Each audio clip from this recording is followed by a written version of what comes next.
नमस्कार दोस्तों, मैं वर्णी आपका स्वागत करती हूँ हमारे अपने एस्ट्रो साधना चैनल पर। प्यारे दोस्तों, आज की इस वीडियो में हम जानेंगे सोमवती अमावस्या की कथा के बारे में। उससे पहले अगर आपने हमारे चैनल को सब्सक्राइब नहीं किया है तो सब्सक्राइब कर लीजिए और बेल आइकन को प्रेस कीजिए ताकि हमारे चैनल पर आने वाली न्यू अपडेट आप तक पहुँचती रहे। और हमारी वीडियो को आप लाइक कीजिए, शेयर कीजिए और कमेंट बॉक्स में हर हर महादेव लिखना ना भूलें। तो चलिए दोस्तों, शुरू करते हैं आज की वीडियो। बहुत वर्ष पहले की बात है। गरीब ब्राह्मण परिवार में पति पत्नी और उनकी एक पुत्री निवास करते थे। सारा परिवार प्रभु भक्ति में लीन रहता था। उनकी पुत्री सुंदर, संस्कारी और गुणवान थी। वह उसके लिए वर की तलाश कर रहे थे, किंतु निर्धन होने के कारण उनके विवाह में अड़चनें आ रही थीं। प्रभु कृपा से उनके घर में एक महात्मा आए। उस कन्या की सेवा भावना से खुश होकर उन्होंने उसे आशीष दिया तो उस लड़की के पिता ने कहा, महात्मा जी, बहुत समय से हम अपनी लड़की के लिए वर की तलाश कर रहे हैं, मगर हमारी गरीबी की वजह से हर बार बनते बनते रह जाती है। कृपया बताएं कब हमारी बेटी के हाथ पीले होंगे। महात्मा जी ने कहा।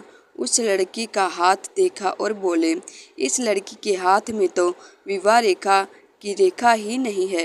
लड़की के पिता बोले, माफ़ करना महात्मा जी, मैं आपके कहने का तात्पर्य नहीं समझ पाया। महात्मा जी ने कहा, इस लड़की के भाग्य में विवाह सुख नहीं है। महात्मा जी के मुख से ऐसे वचन सुनकर ब्राह्मण दंपति रोते रोते महात्मा जी के चरणों में गिर गए और उनसे इस समस्या का समाधान बताने के लिए विनती की। महात्मा जी ने उन्हें अपने चरणों से उठाया और बोले, पास के ही एक गांव में सोना नामक धोबिन जाति की एक पतिव्रता महिला अपने पति, बेटे, बहू के साथ निवास करती है, जो कि एक महान पतिव्रता स्त्री है। यदि आपकी लड़की उसे अपनी सेवा से प्रसन्न कर लेती है तो आशीष स्वरूप उससे उसकी मांग का सिंदूर ले ले, तभी इस लड़की का विवाह संभव है। ऐसा करने से इसे अमोघ सुहाग भाग की प्राप्ति होगी। मगर याद रहे, वह पतिव्रता महिला कहीं आती जाती नहीं है। महात्मा जी ब्राह्मण दंपति के घर से विदा हो गए। ब्राह्मणी ने अपनी लड़की को अगले दिन भोर फटते ही धोबिन की सेवा करने भेज दिया। लड़की पूरे दिन से सेवा धोबिन के घर की साफ सफाई और अन्य सारे काम कर उनके उठने से पूर्व ही अपने घर लौट आती। यह क्रम बहुत दिन तक चलता रहा।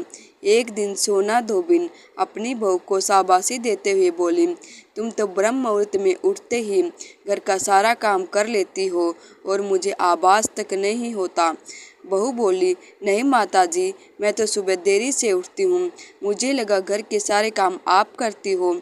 अगले दिन भोर फटते ही सास बहू उठकर घर के एक कोने में छिपकर निगरानी करने लगी कि कौन है जो ब्रह्म मुहूर्त में ही घर का सारा काम करके चला जाता है।